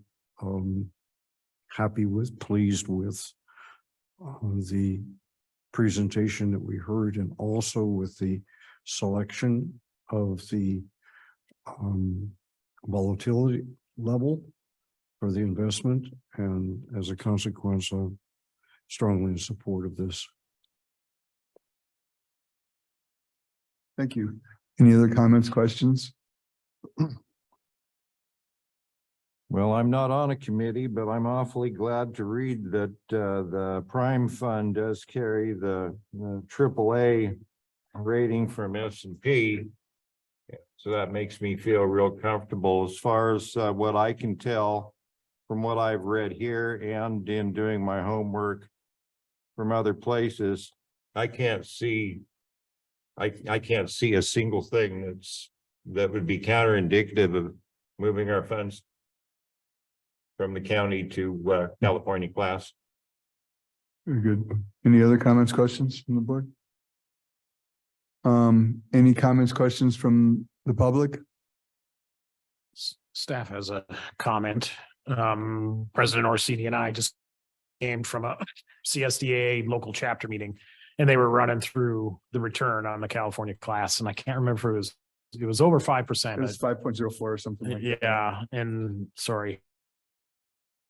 And it came in at, for the 7,866,827, that would have realized a return of $432,675. So. Good. Yeah, and one of the good things about Cal class that Cal Trust doesn't do and the county doesn't do is your interest is compounded monthly as opposed to quarterly. So that definitely is another positive thing. I just wanted to commend staff on the strategy for how they're transferring the funds. I think that that waiting until after the close of the books for this fiscal year before we transfer the money from the county is a good idea. That way it doesn't tie up the audit, or it doesn't cause you grief of having to do prior year changes halfway through the audit. So thank you for that. And also the Quimby funds won't be moved.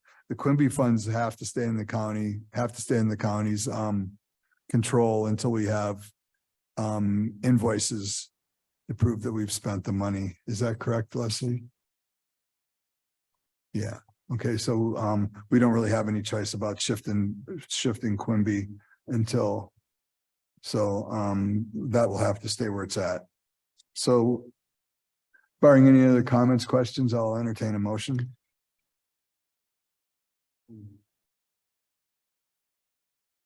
Second.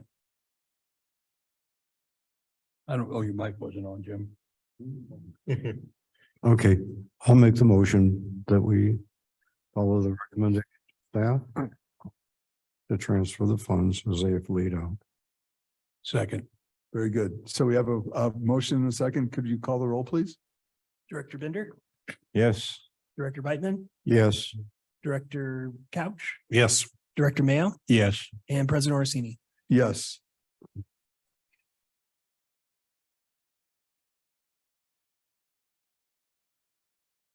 Okay, we'll move along to item E7, which is the first reading of ordinance number 2023-01, revising the McKinleyville Community Services District rules and regulations. And that will be presented by General Manager Pat Kaspari. And that's on page 299.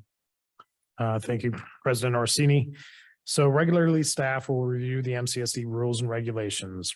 Recently, several amendments were brought forward and a comprehensive review followed. The following amendments are required. For Rule 22.12, the amendments for this rule clarify current procedures. So that's with regards to lateral maintenance, and it states in there that the district will maintain the laterals. We don't. We'll allow the property owner to maintain, replace, Require. Yeah, require, sorry, not allow. We require them to maintain them. Rule 27.07, the amendments for this rule encompasses an administrative policy from November 2nd, 1978 that was not originally codified into the rules and regulations. And that's related to sewer service charges. So if somebody doesn't have water but does have sewer, and say they, well, for instance, recently somebody's house burnt down. And so they were given a waiver on having to pay the sewer discharge charges associated with that house that are annexed annexed house that burned down. We cleaned up that rule to lay it out exactly how it is now occurring. Basically, they're required to renew that every month instead of us inspecting to see if they are still not using that sewer lateral. Regulation 43, the amendments for the rules within this regulation clarifies space and requirements at Hiller Park. That is just to clean that up. And regulation 47, the committee noted in regulation 47 has not been established for several years and is recommended for removal. That's something that Director Binder pointed out when he was reading the rules and regulations in his off time. As these are changes to the rules and regulations of the district, an ordinance adoption is required. The first reading of the ordinance will be conducted at the meeting on May 3rd. During this time, changes may be requested and made by the board. A second reading will be conducted at the June 7th, 2023 board meeting. If any changes are requested in June, another first reading must take place. If no changes are requested during the second reading, adoption of the ordinance may take place in June and the ordinance will become effective 30 days after approval, or July 7th, 2023. The second reading and adoption must take place at a regular board meeting. So staff recommends that the board review the material provided, take public comment, and approve the first reading of ordinance number 2023-01 by title only. Thank you. Any comments, questions from the board?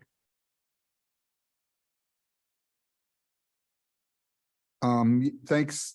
Thank you to staff and board members for going through the rules and regulations and cleaning them up. I think that's like a constant housekeeping thing that we have to do every so often. So I'm glad to see us bringing them back, grouping them and bringing them back so that we're not having to address this every single time that we find something, because I'm sure every time we look in the rules and regs, somebody spots something that's been either forgotten or just missed for all these years. I want to be very clear that this is, we're reading this ordinance by title only. And if there's no comments from the public, I will entertain a motion. I'll go ahead and move that we approve the first reading of ordinance number 2023-01 by title only. I'll second. Okay, we have a motion and a second. Can we call the roll, please? Director Binder, Yes. Director Beitman, Yes. Director Couch, Aye. Director Mayo, Yes. President Orsini. Yes.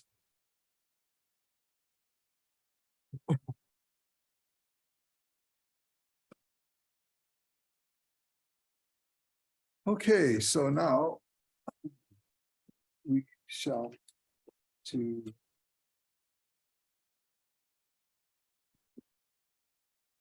we'll move along to reports. We have the Park and Recreation Committee report. Nothing further to add to Director Frisbee's report. Thank you. Area Fund.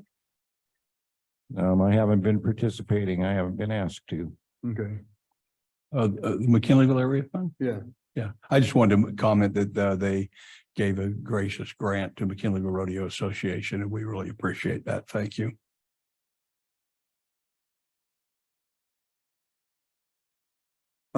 So John's is the primary on that. And I know they've met lately because they just dispersed a bunch of money. I was wondering if we could. Well, I can kind of talk to that. I don't think that I was included because I was among one of the grant applicants for the senior center. Yeah. Well, no, I'm just saying, so John used to provide reports when they actually met. I don't know if that's something staff can look into or.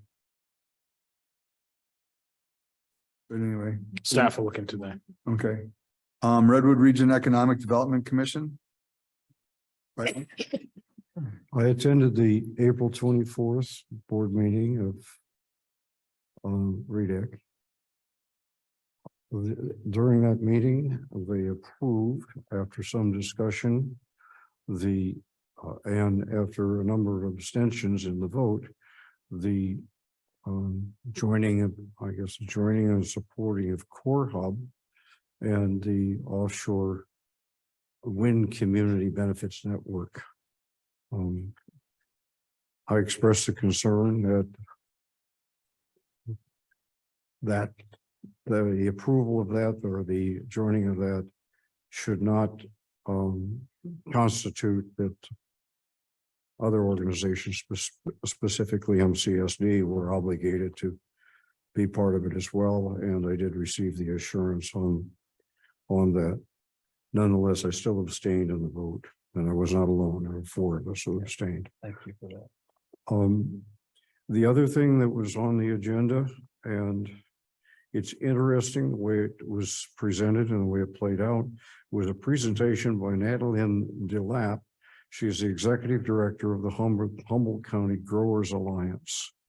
And she expressed a concern of the Growers Alliance about an upcoming referendum, which would dramatically affect the regulation and permitting of the cannabis industry in Humboldt County, and in her belief, and I think the belief of her organization, detrimentally affected. Principally, it would change the permitting process so that every issued permit would have to be reviewed and renewed every single year. There are approximately 1,200 permits in order to be able to have a public hearing on every single one of those 1,200 permits every year. Wow. Would be impossible. And so basically that would mean bringing the whole permitting process to an end.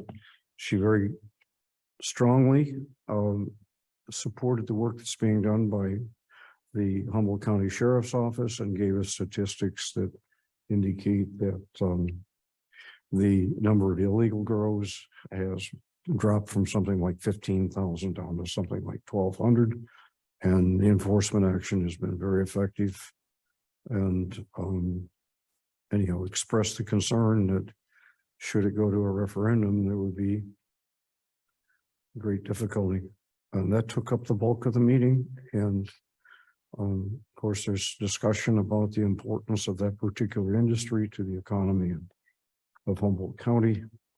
And we expect that item will get back on the agenda to hear the other side at some point in the future.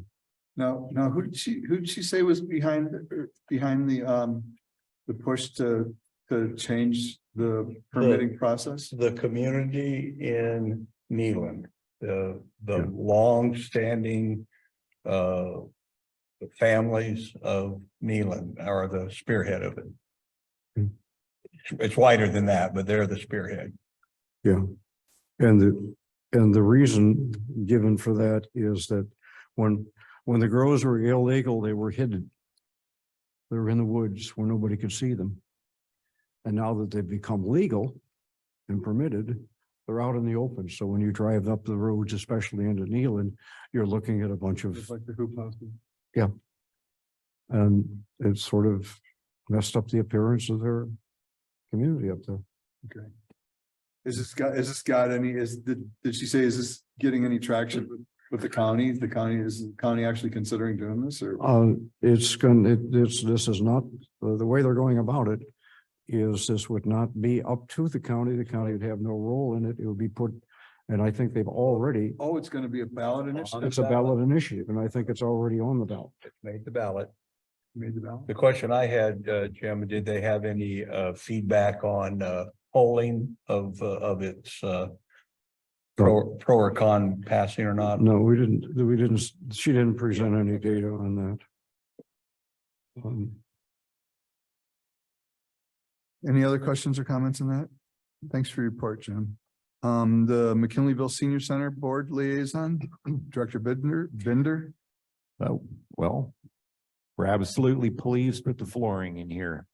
Thank you to Parks and Rec for doing a good job and communicating well with us. And there were no fires on my end. Everybody was very patient, which I was very surprised about. But it is what it is, and now we're over with it. On another good point, we were recipients of some of the McKinleyville Area Fund money when we were given $1,500 to fund the 3 full-size self-contained computers for our little computer lab. I set up the second and third one today, and you may have seen them on our social media. They look wonderful. They perform wonderful. And I'm gonna find out a little bit more when I come in tomorrow morning to see how the public receives them.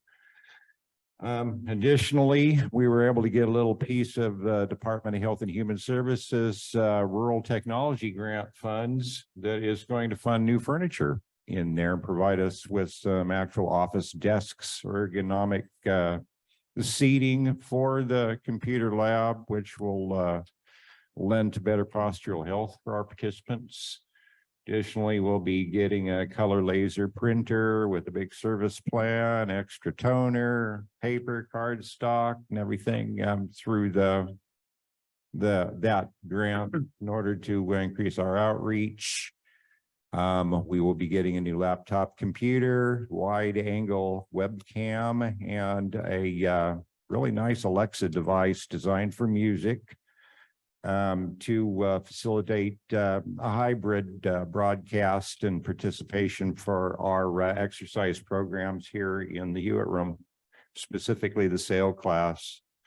And also, we'll be getting $1,500 worth of $100 gift cards to provide to high school and college age people who volunteer to work for 6 hours on a Thursday and a Friday as an incentive to teach technology to seniors and to help them become more empowered going forward. So that's what I've been up to, and I'll tell you more about that next month. Thank you. Thank you, Greg. Yes, So I just wanted to say again, I've said it a couple different times, but Scott, I really appreciate your dedication to this task. That's what this organization is needed for a long time, and it shows. So thank you. yeah, I'll concur with that. I think that the senior center's been lucky to have you at the helm for them. Thank you so much for your service to them. Audit and Finance Committee. We did not meet. Employee negotiations. We did not meet. McKinleyville Municipal Advisory Committee. We met. Boy, did we meet. We worked on the town center Q zone. We started on 5.2.3 and we made it to 5.5.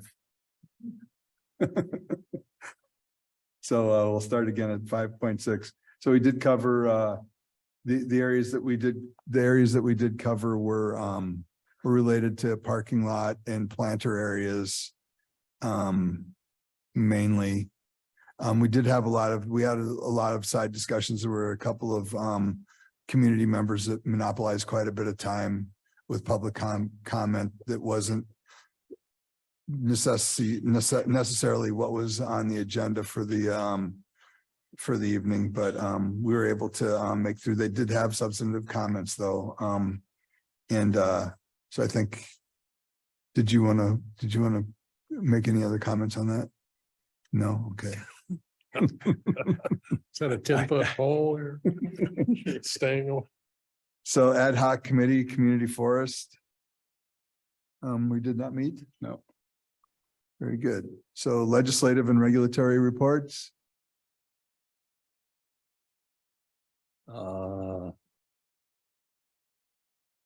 A lot going on. The water, everything in the water world's topsy-turvy because of the rain. And yet we've almost everybody has pulled back their voluntary restrictions and so that's good. But we don't know in 9 months or 8 months what's going to turn out. So I think that although everything's been taking a breath, we're still kind of in the same mindset of conservation is the action of the day in California still. So. Yeah. That's about all. Yeah, the only thing of substance that I have is the CARB board approved it's in total entirety, the governor's executive order on the electric vehicle transition. So that basically went through without lots of comments, lots of special interests came and spoke to it and gave comment, but at the end of the day, the CARB board basically approved the whole thing. The timelines and everything are all in play. The proposed timelines will all be held. Yeah. So that is what it is. And hopefully our technology and our grid can catch up so that it's feasible to be able to have all these electric vehicles online in Well, the time that they're supposed to be. that's a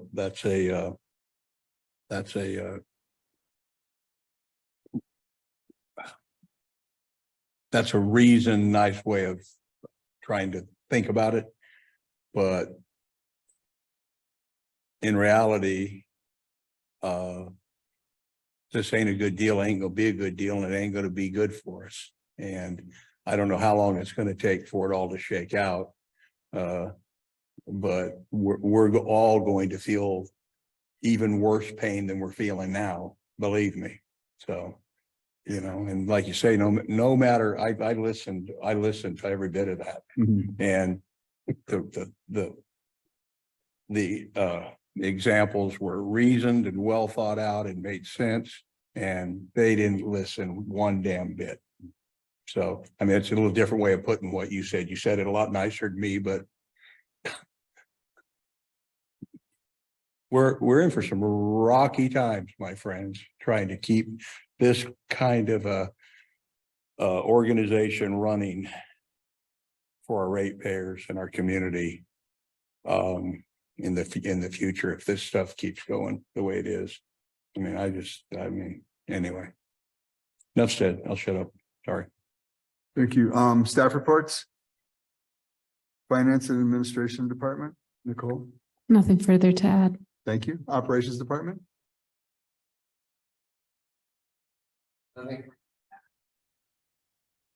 All that work to get that microphone turned on for that. Parks and Rec Director. Well, I guess since everybody else is talking about how much, or not how much, but the awards from the area fund, McKinleyville Area Fund, I will let you know that we also got money. Yay. We got $5,000 to replace our Connex box at Hiller Sports Site. Very cool.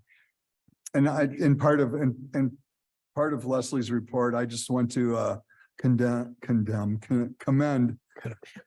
It's only 8 o'clock. Commend her and her staff for putting their thinking cap on. Sorry about that. Up as far as coming up with new programs to help with not only generate revenues for us, but more importantly, to provide services for our youngers in the community. And I'm glad, hopefully some of that stuff takes off and it actually comes to reality and it's utilized by our community and it makes us some money. I had a comment, Leslie, and a request, maybe futurish, but I had never looked at the fee structure for our dances, and I had a couple people mention to me about, this and that, and the people had been sniveling about the price of the dance and the tickets were pretty high. So I looked and I realized that I'm very, very, very old, but when I went to dances, it was about 75 cents or $1 to go. And the dancers used to sneak in the back door. You never paid. I snuck into the back of Bill's Club to get a bottle, but I never, so my thought is I think maybe it is potentially high for people in the community. Is there some kind of a chance we can keep our eyes open for some kind of a grant and maybe partner with the school to find some kind of a school after hours COVID help, whatever kind of grant that would help offset the cost of the dances a little bit? Is that something we can keep our eyeball on? So the couple things, the dances are heavily attended, like they sell out. Oh, yeah, yeah. And the ticket price has been the ticket price since like easily 3 years before the pandemic. Like they were $12 and $15 for Yeah. several Yeah, and years I didn't know before.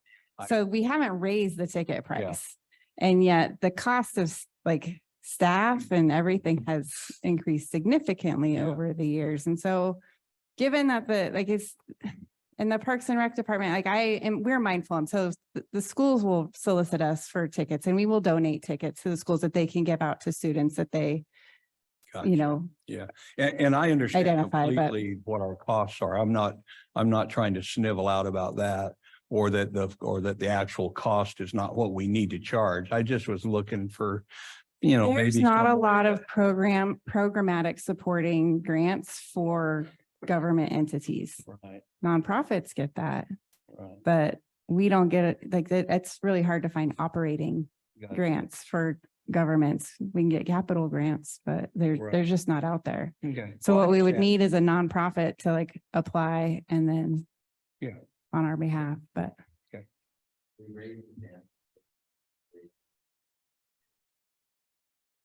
I don't know what he said. Can somebody translate for me what he said? I don't know. Is that karaoke talk or something that I don't? Anyway, just gonna- thank you. I wasn't trying to snivel about it. I just was curious. Yeah.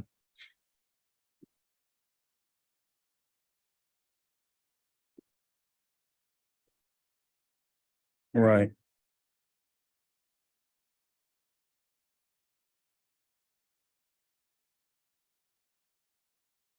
Yeah. Exactly. Right. Yeah, Dennis, as a capitalist, you should appreciate. Yeah, no, and Everything. exactly.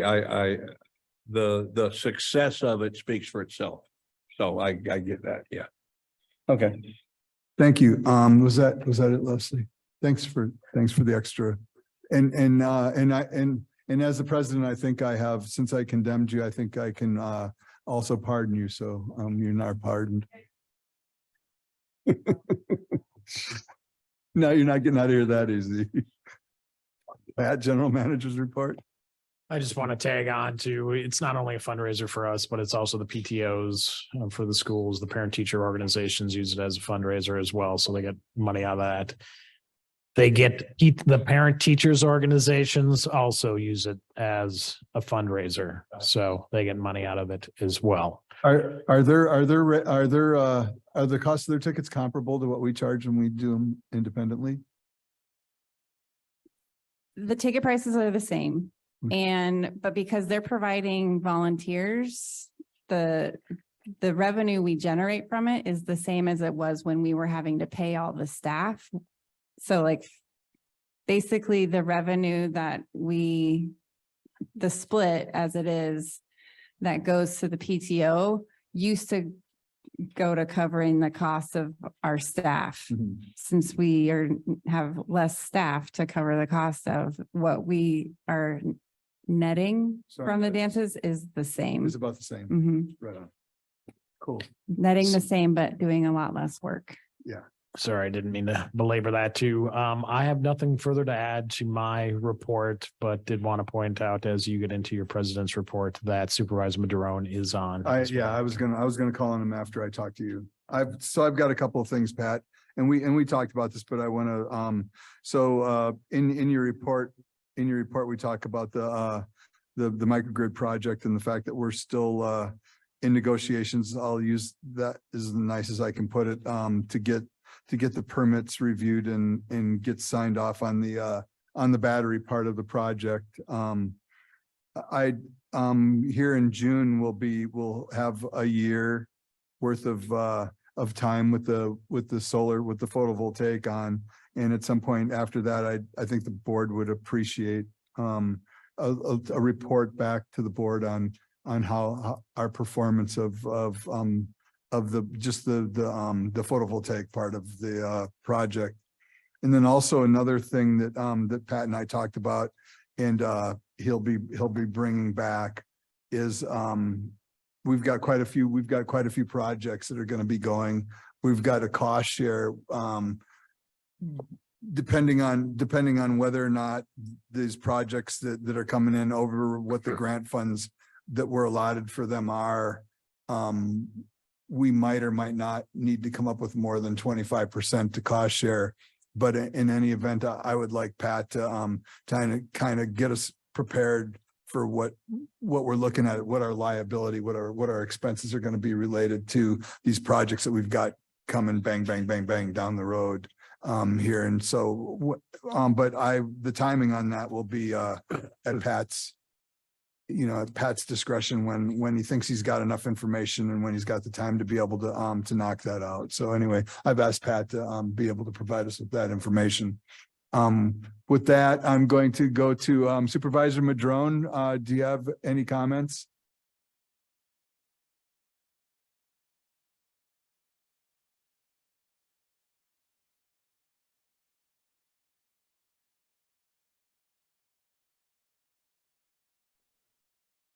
Great. Sorry, it took a minute to get unmuted there.